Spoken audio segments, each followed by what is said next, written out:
આપણે આજે ઉઠી ગયા 11:30 વાગે અને હમણાં મમ્મીનો ફોન આવ્યો હતો કે કપડાં લેતો આવજો સુકાય છે. મેં પહેલાં બારીમાં જ જોયું તો વરસાદ તો નહોતો, તોય મમ્મીના કપડાં લેવડાવવા હતા. હવે આપણે દરવાજો ખોલી નાખી, સામેવાળા માસી જોવે એ પહેલાં આપણે ફોન આપણો હેઠો મૂકી દઈ, અગર પ્રમદી જેવું થાય.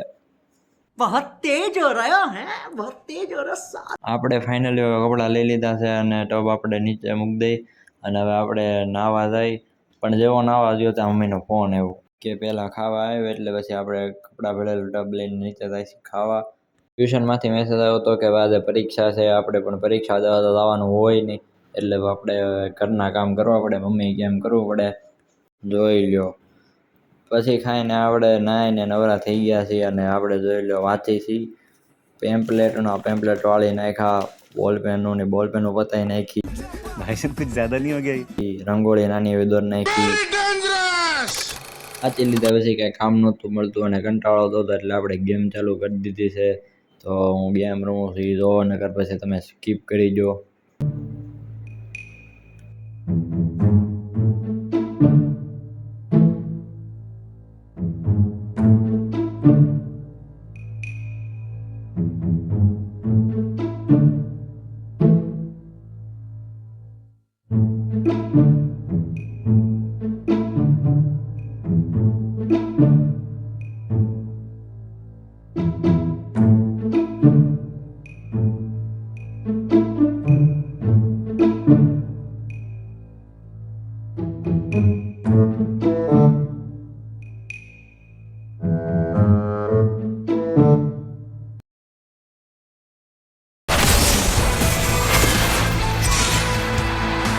પછી આપણને ભૂખ લાગી હતી તો નીચે નાસ્તો કરવા ગયા અને પછી આપણે નાસ્તો કરીને ઉપર જતા હતા.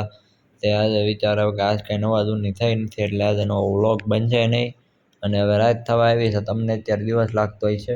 પણ હવે આપણે પાછા ઘરમાં આવીને પાછા આપણે વાંચવા બેસી ગયા છીએ. ત્યાં આપણને કીડીઓનું ટોળું દેખાણું તો આપણે ઘડી કેન પાસે ગયા. એ તુલસીના પાન લઈને આમ જતી હતી. તો તુલસીમાં શું ખાવાનું હોય છે બોલો?